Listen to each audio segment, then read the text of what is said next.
Dear students, I am your teacher from Oxford Islamic Scientific School. Welcome in computer class. Today is our lecture number 1 of chapter 3 Input and Output Devices. Topics आज हम पढ़ेंगे Input Devices, Keyboard, Division of Keyboards. Input Devices सबसे पहले हम पढ़ते हैं कि Input Devices क्या होता है. Devices used to provide data or information to the computer are known as input devices. ऐसी डिवाइसेस जो कंप्यूटर को इंफॉर्मेशन प्रोवाइड करती हैं, यानी कि जिनके ज़रिए हम कंप्यूटर को डेटा प्रोवाइड करते हैं, वो डिवाइसेस इनपुट डिवाइसेस कहलाती हैं. The computer follows the instruction given to it by input devices. Computer उन्हीं इंस्ट्रक्शंस को फॉलो करता है जो हम इनपुट डिवाइसेस के ज़रिए भेजते हैं. यहाँ पे दो फंक्शन लिखे हुए हैं इनपुट डिवाइसेस के. The purpose of input devices is to pass the data and information into the memory unit of CPU. Input devices का काम होता है कंप्यूटर के मेमोरी यूनिट जो है उसको सीपीयू के मेमोरी यूनिट को इंफॉर्मेशन या डेटा पास करना. सेकेंड है it converts the characters, letters, numbers and other symbols into binary pattern. Input devices जो हैं वो जो भी हम नंबर्स या फिर लेटर या जो भी हम सिंबल्स भेजते हैं, इनपुट करते हैं, वो उनको बाइनरी पैटर्न में कन्वर्ट करता है, क्योंकि कंप्यूटर जो है वो सिर्फ बाइनरी समझता है, कोई और नहीं समझता, कोई और लैंग्वेज नहीं समझता. तो जो इनपुट डिवाइसेस हैं वो पहले कन्वर्ट करती हैं इसको बाइनरी पैटर्न में, और फिर जो है ये कंप्यूटर इसको समझता है. इनपुट डिवाइसेस हमारे पास हमने क्या पढ़ा, वो डिवाइसेस जो कंप्यूटर को डेटा और इंफॉर्मेशन जिनके ज़रिए हम भेजते हैं, वो डिवाइसेस इनपुट डिवाइसेस कहलाती हैं. इनपुट डिवाइसेस के कुछ एग्जांपल्स हैं, जैसे keyboard, mouse, track ball, light pen, scanner वगैरह. Keyboard is a most commonly used input device which help us in simply keying in required information in the computer. Keyboard जो है वो primary input text input device भी कहलाती है, और ये सबसे कॉमन यूज़ होने वाली इनपुट डिवाइस है. और जब जब से ये बनी है उस वक्त से लेके आज तक इसका यूज़ जो है वो किसी और चीज़ ने रिप्लेस नहीं किया कीबोर्ड को, उसी तरह से इसका यूज़ चला आ रहा है. डेटा जो है वो यूज़र आसानी से एंटर करता है कीबोर्ड के ज़रिए. इंस्ट्रक्शन, इंफॉर्मेशन, डेटा जो है वो बहुत आसानी से हम एंटर कर लेते हैं. A keyboard is a primary text input device. A keyboard can be used effectively communicate with computer but considered to the relatively slow as compared to other input devices.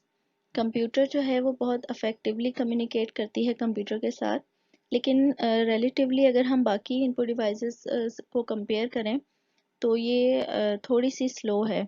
इसकी हम एग्जांपल इस तरह से ले सकते हैं कि व्हाट्सएप में जब आप मैसेज टाइप कर रहे होते हैं तो उसमें थोड़ा सा टाइम लगता है. अगर उसके बजाय आप वॉइस मैसेज भेज दें माइक के ज़रिए तो वो बहुत जल्दी जो है आप अपनी बात कह लेते हैं. तो ये एक थोड़ा सा इसका बाकी इनपुट डिवाइसेस जैसे माइक्रोफोन वगैरह हैं उनको अगर हम कंपेयर करें तो कीबोर्ड जो है वो रिलेटिवली स्लो है. अदरवाइज इसका जो अपना पर्पस है डेटा को एंटर करना, उसके लिए इसको कोई और चीज़ रिप्लेस नहीं कर सकती. Divisions of keyboard. कीबोर्ड को जो है वो 4 पार्ट्स में डिवाइड किया गया है. Alphabetic keypads. नंबर 2 है स्क्रीन नेविगेशन और कर्सर मूवमेंट कीज. नंबर 3 है न्यूमेरिक कीपैड. नंबर 4 है फंक्शन कीपैड. ये पिक्चर है एक जनरल कीबोर्ड की. इसमें अल्फ़ान्यूमेरिक कीज़ देख सकते हैं आप, रेड कलर से जो हाईलाइट की हुई है नंबर 1 पे. नंबर 2 पे कर्सर मूवमेंट कीज़ हैं. नंबर 3 पे न्यूमेरिक कीपैड है और नंबर 4 पे फंक्शन कीज़ हैं. नंबर 1 पे जो अल्फ़ाबेटिक कीज़ हैं, अल्फ़ान्यूमेरिक कीज़, इसमें हम जो अल्फ़ाबेट्स हैं हमारे वो हैं सब. इसके अलावा 0 से लेके 9 तक नंबर्स हैं. एंटर की है, शिफ्ट की है, बैक स्पेस की है, कैप्स लॉक है, कंट्रोल है, ऑल्टर है, स्पेस बार है. तो ये जो है सबसे बड़ा पोर्शन इसी के पास है. इससे हम डाटा बहुत आसानी से एंटर कर सकते हैं. उसके बाद हमारे पास नंबर 2 पे कर्सर मूवमेंट कीज. कर्सर कहा जाता है जो भी जब आप कोई टेक्स्ट राइट कर रहे होते हैं तो वो एक ब्लिंक करता है, एक लाइन, छोटा सा डॉट, एक लाइन या कभी कभार डैश, तो वो कर्सर कहलाता है. उसको मूव करने के लिए हम कर्सर कंट्रोल कीज़ या कर्सर मूवमेंट कीज़ को इस्तेमाल करते हैं। यहाँ पे हमारे पास left arrow, right arrow, up arrow and down arrow.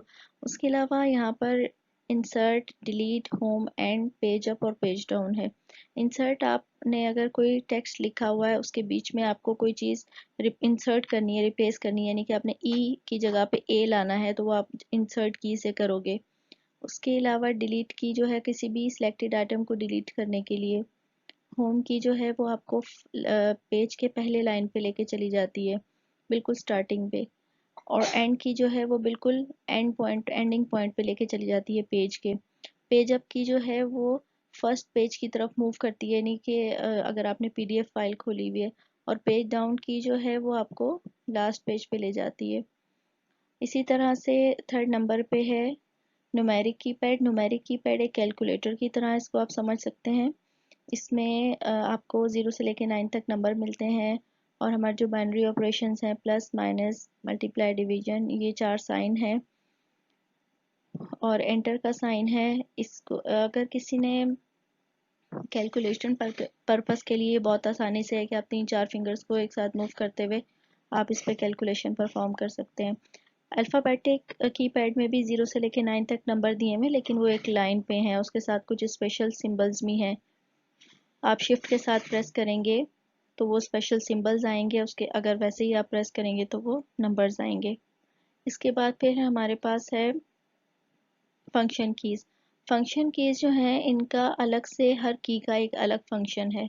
जिस तरह F1 जो है वो हेल्प के लिए है, F2 जो है वो रीनेम करने के लिए है, F3 रन के लिए है। इसी तरह से हर 12 कीज़ हैं, इनका एक अलग अलग फंक्शन है। होम टास्क है आपका learn and right topic input device keyboard and division of keyboard, यानी कि जो कुछ हमने पढ़ा है यही आपका होम टास्क है। बेस्ट ऑफ लक, अल्लाह हाफिज़।